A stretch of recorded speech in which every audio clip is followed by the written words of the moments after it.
ఈ రోజు వర్గానికి సంబంధించిన మాల సామాజిక వర్గానికి సంబంధించిన ఆంజనేయులు గారు ప్రమాణ స్వీకారానికి వచ్చినటువంటి,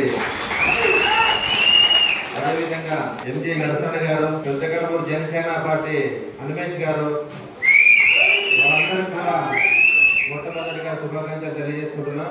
ఈ ప్రోగ్రామ్ కి ముఖ్య అతిథులుగా, ముఖ్య నాయకులుగా వచ్చినటువంటి మన జనసేన ఇన్ఛార్జ్ లక్ష్మణ్ గారికి, బీజేపీ తరఫున మేరీ గారికి, మా తెలుగుదేశం పార్టీ మండల కన్వీనర్ వసంతోటి ఈరణ గారికి, సురేష్ నాయుడు గారికి, బాబురావు స్వామి గారికి, అదేవిధంగా ఈ సమావేశానికి వచ్చిన నాయకులు కూడా, ముఖ్యంగా ఈ రోజు ఈ కార్యక్రమం జరుగుతుందంటే తెలుగుదేశం పార్టీ ఎప్పుడు కూడా బడుగు బలహీన వర్గాల కోసం కృషి చేస్తుంది. మన పార్టీ సిద్ధాంతాన్ని పాటించాల్సిన బాధ్యత మనందరిపై ఉంది. ఎవరైతే తెలుగుదేశం పార్టీకి నమ్ముకుని ఉంటారో వాళ్ళందరికీ కూడా ఖచ్చితంగా భవిష్యత్తులో అందరికీ న్యాయం జరుగుతుందని చెప్పి తెలియజేసుకుంటున్నా. కాకపోతే మొన్న నా ఎలక్షన్ లోనే కొంతమంది నాకు రమాకాంత్ రెడ్డి అన్న గారికి, వసంతోటి ఈరణ గారికి తెలియకుండా కూడా మోసం చేయడం జరిగింది. అలాంటి వాళ్ళు మాత్రం ఎట్టి పరిస్థితిలో క్షమించే ప్రసక్తి ఉండదని చెప్పి తెలుసుకుంటున్నా. నాకు తెలియకుండా రమాకాంత్ రెడ్డి అన్న దగ్గర, రమాకాంత్ రెడ్డి అన్న తెలియకుండా ఈరణ దగ్గర, ఈ వసంతోటి ఈరణ గారి దగ్గర, అంటే ఆయనకి తెలియకుండా నాకు తెలియకుండా ఆయనకి డ్రామాలు ఆడుతున్నారు కొంతమంది. అలాంటి వాళ్ళు మాత్రం దయచేసి క్షమించే పరిశక్తి మాత్రం ఉండదని చెప్పి ఈ సభాముఖంగా మీ అందరికీ తెలియజేసుకుంటున్నాను. నాటకాలు ఆడాల్సిన అవసరం లేదు. పోవాలనుకుంటే డైరెక్ట్ అక్కడ అనుకోవచ్చు, ఇంకో నాయకుడి దగ్గర పోవాలనుకుంటే ఇంకో నాయకుడి దగ్గర పోవచ్చు. తెలుగుదేశం పార్టీలో ఉన్నట్లు ఉండి వైసీపీ వాళ్ళతో కుమ్మకవుతున్నారు. అటువంటివి మాత్రం నా దగ్గర నడవు అని చెప్పి తెలియజేసుకుంటున్నా. తెలుగుదేశం పార్టీ కోసం కష్టపడదాం. తెలుగుదేశం పార్టీకి ఎవరైతే కష్టపడ్డారో వాళ్ళందరూ కూడా నా దగ్గర సమాచారం ఉంది. గత ఎలక్షన్ లో వైసీపీకి తొత్తులుగా మారి పనిచేసిన వాడు ఎవరో ఆ లిస్ట్ కూడా నా దగ్గర ఉంది. కాబట్టి వాళ్ళు మాత్రం ఎట్టి పరిస్థితుల్లో ఎవరు చెప్పినా క్షమించే ప్రసక్తి ఉందని చెప్పి తెలియజేసుకుంటున్నా. తెలుగుదేశం పార్టీ కోసం కష్టపడదాం. ఆయన ఎంతో నమ్మకంతో నాకు ఈ అవకాశం ఇచ్చాడంటే, ఇందాక అన్న చెప్పినట్లు మా నాన్న 1982 నుంచి కూడా తెలుగుదేశం పార్టీ కోసం కష్టపడి ఆయన వయసు మీద పడినప్పటికీ కూడా ఆయనకి అవకాశం రాలేదు. కానీ ఈ రోజు మా నాన్న చేసిన ఒక కృషి వల్లే ఆ ఫలితమే ఈ రోజు నాకు దక్కిందని చెప్పి తెలియజేస్తున్నా. తెలుగుదేశం పార్టీలు ఎవరు కూడా ఆశ్చర్యపడాల్సిన అవసరం లేదు. పార్టీ ఖచ్చితంగా గుర్తిస్తుంది. మన బడుగు బలహీన వర్గాల పార్టీ అది తెలుగుదేశం పార్టీ కాబట్టి ఖచ్చితంగా అందరికీ న్యాయం జరుగుతుందని చెప్పి తెలియజేసుకుంటున్నా. ఈ మండలంలో ప్రత్యేకంగా నా మీద అభిమానం చూపి, తెలుగుదేశం పార్టీ మీద అభిమానం చూపి మంచి మెజార్టీ కూడా తీసుకురావడం జరిగింది. ఈ మండలం ఎట్టి పరిస్థితుల్లో ఏ చిన్న ఇది జరగకుండా కాపాడుకునే బాధ్యత కూడా కార్యకర్తలు.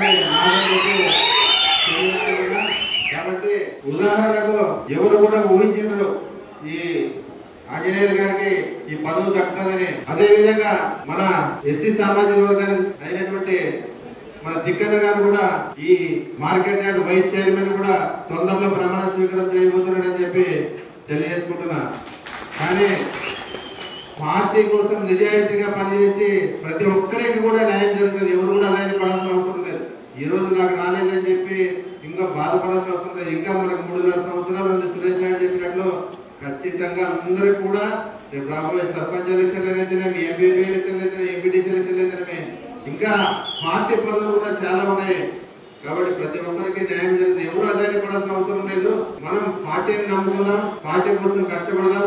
భవిష్యత్తు పార్టీ నిర్ణయిస్తుందని చెప్పి అందరికీ కూడా ఈ సభముఖంగా తెలియజేసుకుంటున్నాం. అదేవిధంగా మన పార్టీ, మన కూటమి ప్రభుత్వం ఏదైతే మాట ఇచ్చారో ఆ మాట ప్రకారంగానే వైసీపీ ప్రభుత్వంలో అన్న క్యాంటీన్లని రకరకాలుగా క్యాంటీన్లు కొన్ని ఏరియాలో అయితే క్యాంటీన్లు కూడా ధ్వంసం చేసి సచివాలయాలు కట్టడమో ఇంకోటి కట్టడం, అసలు ఉంటే మళ్ళా తెలుగుదేశం పార్టీ వచ్చి అక్కడ మళ్ళా అన్న క్యాంటీన్ ఓపెన్ చేసిన దుర్మార్గులు ఈ రోజు మన ప్రభుత్వం వచ్చిన తర్వాత ప్రతి అన్న క్యాంటీన్ కూడా ఓపెన్ కావడం జరిగింది.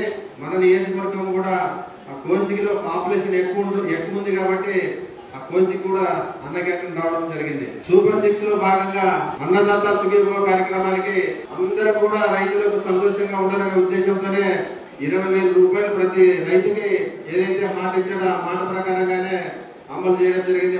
మొన్ననే 7,000 రూపాయలు కూడా ప్రతి రైతుకి అకౌంట్ లో 7,000 రూపాయలు కూడా వేయడం జరిగింది. తల్లికి వందనం అందరికి కూడా ప్రతి తల్లికి అకౌంట్ లో కూడా వేయడం జరిగింది. ఎంతమంది చదువుకుంటే అంతమంది పిల్లలకు కూడా వేయడం జరిగింది. మొన్ననే మహిళలు ఎక్కడ వెళ్ళినా ఉచితంగా ప్రయాణం చేయాలని చెప్పి ఉద్దేశంతోనే ఏదైతే ఆ రోజు మాట ఇచ్చాడో మొన్ననే అది కూడా అమలు కావడం జరిగింది. కానీ వైసీపీ వాళ్ళు మాత్రం దుష్ప్రచారం మాత్రం మానడం లేదు. మానకుంటే బాగుంటుందని చెప్పి వైసీపీ వాళ్ళు కూడా తెలియజేసుకుంటున్నారు. వైసీపీ వాళ్ళు తప్పుడు ప్రచారం వాళ్ళంతకు వాళ్ళే గుమ్ము కూడుకొని వాళ్ళంతకు వాళ్ళే అది నాకు రాలేదు ఈ పథకం నాకు రాలేదని చెప్పి ప్రజలు ఎవరు నమ్మే పరిస్థితులు లేరు. మీ కాలం చెల్లింది, మీ నాయకుడు కాలం కూడా చెల్లిందని చెప్పి మళ్ళా భవిష్యత్తులో మీ వైసీపీ పార్టీ రూలింగ్ లో వస్తుంది కళాత్మక కాదని చెప్పి తెలియజేస్తున్నారు. కాబట్టి మనం పార్టీ కోసం ప్రతి కార్యకర్త ఎవరైతే కష్టపడతారో వాళ్ళందరూ కూడా నా గుండెల్లో పెట్టుకొని చూసుకుంటారని చెప్పి తెలియజేసుకుంటున్నాను. తొందరలోనే మార్కెట్ యార్డ్ చైర్మన్ కూడా కోచింగ్ మండలానికి చెందిన నర్సిరెడ్డి గారు కూడా ప్రమాణ స్వీకారం చేయబోతున్నారు. అదే విధంగా వైస్ ప్రెసిడెంట్ గా తిక్కన్న గారు కూడా తొందరలోనే వీళ్ళు కూడా ప్రమాణ స్వీకారం చేయబోతున్నారు.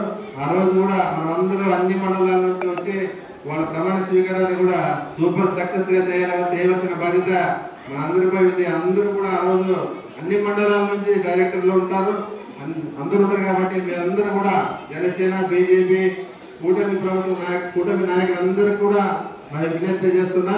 త్వరలోనే ఆ ప్రోగ్రాం కూడా ఉంటుంది. ఆ ప్రోగ్రాం కూడా అందరూ కూడా వచ్చి మనం సక్సెస్ చేయవలసిన అవసరం ఉంది. కాబట్టి అందరూ కూడా ఇప్పుడే తెలియజేసుకుంటున్నాం. కాబట్టి తెలుగుదేశం పార్టీ కోసం కష్టపడే పార్టీ కార్యకర్త ఎవరు కూడా ఆదాయపడాల్సిన అవసరం లేదు.